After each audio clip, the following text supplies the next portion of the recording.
another great forum that we have. I discovered that Lego is really big over in Europe.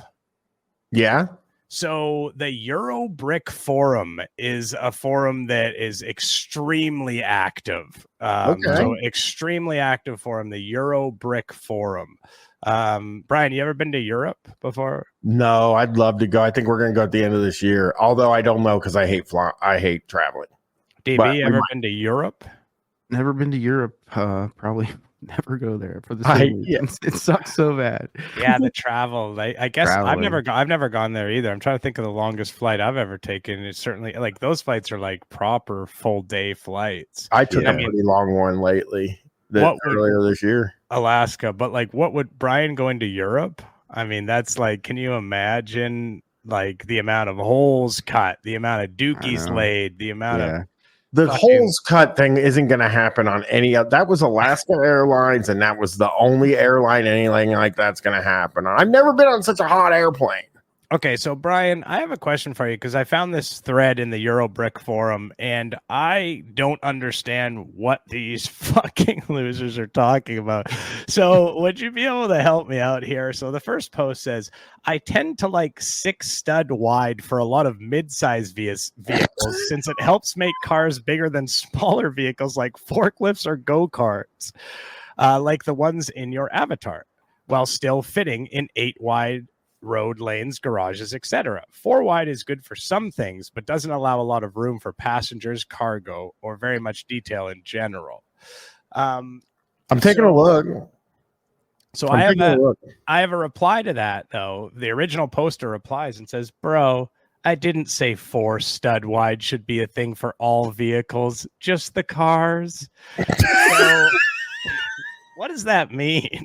I think I know. I think it's because I'm starting to learn. I don't know the names of the pieces, which I think is the Lego guy thing is weird because like I don't know the names of any of the pieces, and like I don't know how to build anything on my own.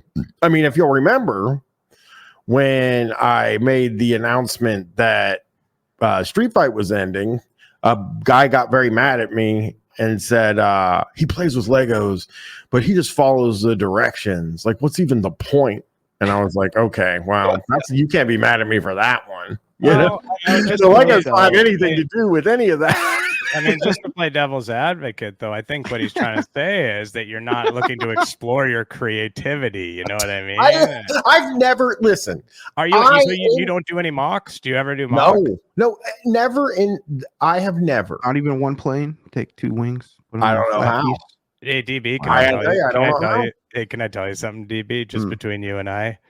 All the big respected guys do mocks. I don't know how. And I'm telling you, this is the first time in my life I've ever had a hobby. So honestly, people should be very proud of me for doing something instead of making fun of me because it's a toy. Because do you have a hobby, Chris? Yeah, of course. Yeah, no, I watch. Don't even say podcasting. Do not say your hobby's podcasting. You're not allowed to do that. Neither are you, Mike.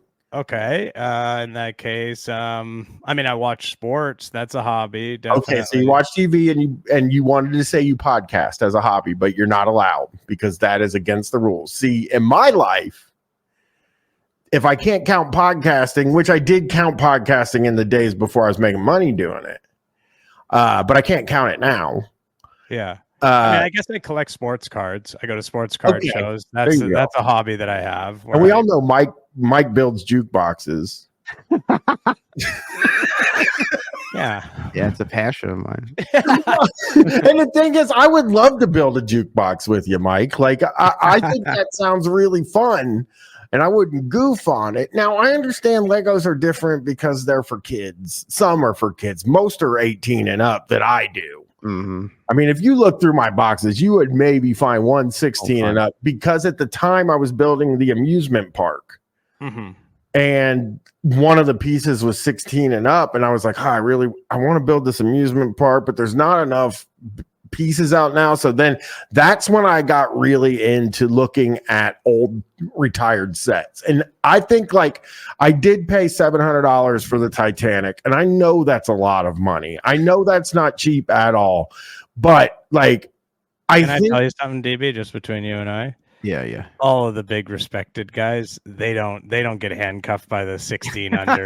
They don't let it stop them. If they need it for their build, they will buy them. Dr. McBrick, we're gonna see later on. He one of his favorite fucking sets is a 14 plus Batman set that he absolutely loves. He hates the build and he hates what it looks like, but anyway, I'm not sure why he likes it, but we will get to that. But I'm saying that, like, I always felt like I'm not a Lego guy until I start to buy retired sets, which I'm not. I haven't even come close to. What is a retired set? Is like that's a set that's not sold anymore. Yeah, it's not sold on the like, like at a store or whatever. Lego doesn't sell it anymore. You can only buy it. You got to go to StockX, and then they're real. If you look up Lego on StockX, yeah, that's right. DB StockX, the place where like. Yeah, the place for hype beasts where I believe on StockX I got a pair of Nike shoes, Gore-Tex high top shoes. So interesting. I did not know that they had Legos on there as well. I got some stuff on there, like clothes wise. You know, I'm a hype beast. I hype beast sometimes.